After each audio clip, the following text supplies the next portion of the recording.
22 अप्रैल 2025 को पहलगाम के बैसरन घाटी में आतंकियों ने पर्यटकों को निशाना बनाया। इसमें 26 पर्यटक मारे गए थे और उसके बाद से लगातार रणनीति बनाई जा रही थी, बैठकें हो रही थी कि कैसे पाकिस्तान को सबक सिखाया जाए।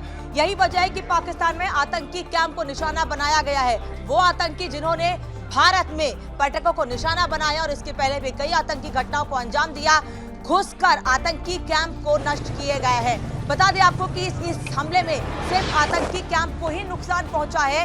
इसमें किसी तरह से सेना के किसी भी कैंप या सेना के किसी भी बेस पर कोई हमला नहीं किया गया है। इस बात को सुनिश्चित किया गया है कि इसमें आम लोगों को कोई नुकसान ना पहुंचे, आम नागरिक को नुकसान ना हो, इसीलिए सेना के कैंप को टारगेट करके हमला किया गया है।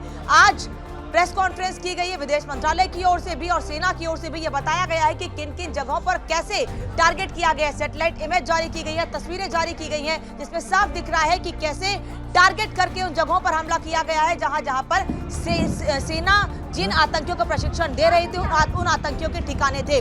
आज जो प्रेस कॉन्फ्रेंस में बातें कही गई हैं वो बिंदु आपको बता देती हूँ। पाकिस्तान द्वारा अधिकृत कश्मीर में सवाई नाला कैंप, जो कि लश्कर का ट्रेनिंग कैंप था, उस पर भी हमला किया गया है, उसको भी टारगेट किया गया है। मुजफ्फराबाद में कैंप था, जो जैश का ट्रेनिंग कैंप था, सेंटर था, उस पर भी हमला हुआ है। सोफिया कुरैशी जो कि प्रेस कॉन्फ्रेंस में जानकारी दे रहे थे, उन्होंने ये भी कहा है कि लक्ष्यों को साधकर उन पर टारगेट किया गया है, उन पर हमला किया गया है। जैसा कि मैंने पहले भी कहा कि सोफिया कुरैशी ने जो प्रेस कॉन्फ्रेंस की उसमें यह भी कहा है कि ये पहले सुनिश्चित किया गया था कि कोई भी निर्दोष नागरिक ना मारा जाए। उस बात को ध्यान में रखते हुए 100 आतंकियों को टारगेट किया गया, जो अभी तक सूत्रों से जानकारी मिली है। लेकिन अभी तक प्रेस कॉन्फ्रेंस में आंकड़ा नहीं बताया गया है कि आतंकी कितने मारे गए हैं। लेकिन सूत्र यह बता रहे हैं कि 100 आतंकी मारे गए, जिसमें 50 अकेले बहावलपुर से ही थे। इसके बाद ये भी बताया गया है कि सवाई नाला कैंप में लश्कर की ट्रेनिंग बहुत लंबे समय से चल रही थी और इस पर बहुत दिनों से फोकस था। यही वजह है कि इस पर हमला किया गया है। मुजफ्फराबाद में भी 9 आतंकी कैंप को टारगेट किया गया है। साथ ही ये भी बताया गया है कि पाकिस्तान इस हमले के बाद भारत पर हमले की तैयारी कर रहा है। उसको लेकर भारत पूरी तरह से अलर्ट है, भारत ने पूरी तैयारी कर ली है। पाकिस्तान के किसी भी हमले का जवाब भारत देने के लिए पूरी तरह से तैयार है। जो विदेश मंत्रालय की ओर से विदेश सचिव विक्रम मिश्री ने बातें कही हैं वो भी आपको बता देती हूँ। साफ उन्होंने कहा है कि पहलगाम में जो हमला हुआ है बर्बरतापूर्ण था, कायरतापूर्ण यह हमला था। साथ ही ये भी बताया गया है कि 26/11 हमले के बाद ये सबसे बड़ा हमला था। यहाँ तक कि 26/11 हमले यानी कसाब को जिस जगह पर ट्रेनिंग दी गई थी उस जगह को भी निशाना बनाया गया है। इसके अलावा पिछले दिनों कुछ पुलिसकर्मी मारे गए थे, जिन पुलिसकर्मियों को जिन आतंकियों ने मारा था, जहां पर उन आतंकियों को ट्रेनिंग दी गई थी, उस जगह को टारगेट किया गया है। यानी पिछले 10 दिनों से पूरी रणनीति बनाई गई थी और उसके बाद जगहों को चिन्हित किया गया था। यही वजह है कि 10 से 15 दिन का वक्त लगा, लेकिन पाकिस्तान में केवल पीओके में नहीं बल्कि पाकिस्तान के मुख्य शहरों में घुसकर जहां आतंकी कैंप थे, आतंकियों को ट्रेनिंग दी जाती थी, वहां पर टारगेट करके हमला किया गया है।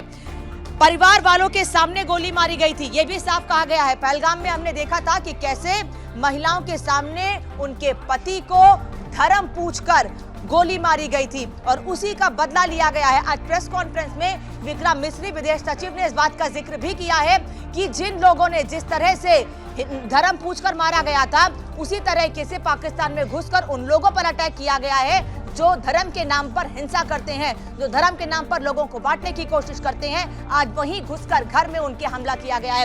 कई महत्वपूर्ण बातें इस दौरान कही गई हैं। टीआरएफ ने पहले पहलगाम हमले की जिम्मेदारी ली थी, जैसा कि हमने पहले भी आपको बताया, लेकिन बाद में भारत के कड़े रुख को देखते हुए टीआरएफ पलट गया और साफ कहा गया था कि हमारी मेल आईडी हैक हो गई थी, इस वजह से हमारी तरफ से गलत जिम्मेदारी ली गई, यानी टीआरएफ ने हमला नहीं किया है। बाद में इस पर सफाई दी गई थी। लेकिन भारत समझ रहा है कि किस तरह से पाकिस्तान में पर्यटकों को, पाकिस्तान की ओर से भारत ने पर्यटकों को निशाना बनाने के लिए रणनीति बनाई गई और उसी का जवाब भारत ने दिया है।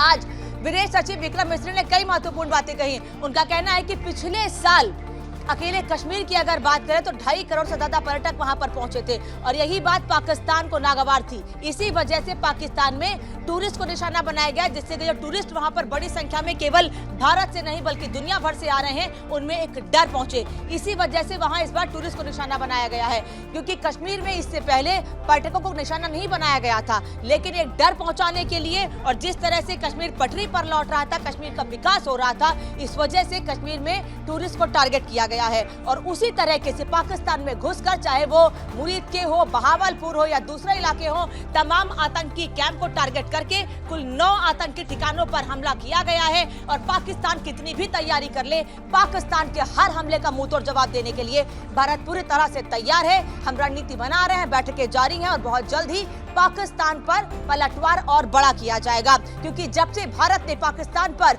हमला किया है, पाकिस्तान में घुसकर आतंकी कैंप को टारगेट किया है, तब से पुंछ समेत कई इलाकों में सीजफायर के उल्लंघन की खबरें सामने आ रही हैं। कई लोग उसमें घायल भी हुए हैं। अब उसको लेकर भी बाकायदा रणनीति बनाई जा रही है कि जो आम लोगों को टारगेट किया गया है पाकिस्तान की ओर से, उन पर भी हमला किया जाए, उस पर भी पाकिस्तान को सबक सिखाया जाए। लेकिन प्रेस कॉन्फ्रेंस में यह साफ कर दिया गया है आज कि जिस तरह से पाकिस्तान आम लोगों को निशाना बनाता है, भारत ने आम लोगों को दूर रखते हुए, यहां तक कि सेना के कैंप या सेना के बेस को ध्यान में रखते हुए केवल आतंकी ठिकानों को ही नष्ट किया है। और इसी तरीके से पाकिस्तान में आतंकी कैंप, आतंकियों को खत्म करने के लिए भारत कदम उठाता रहेगा।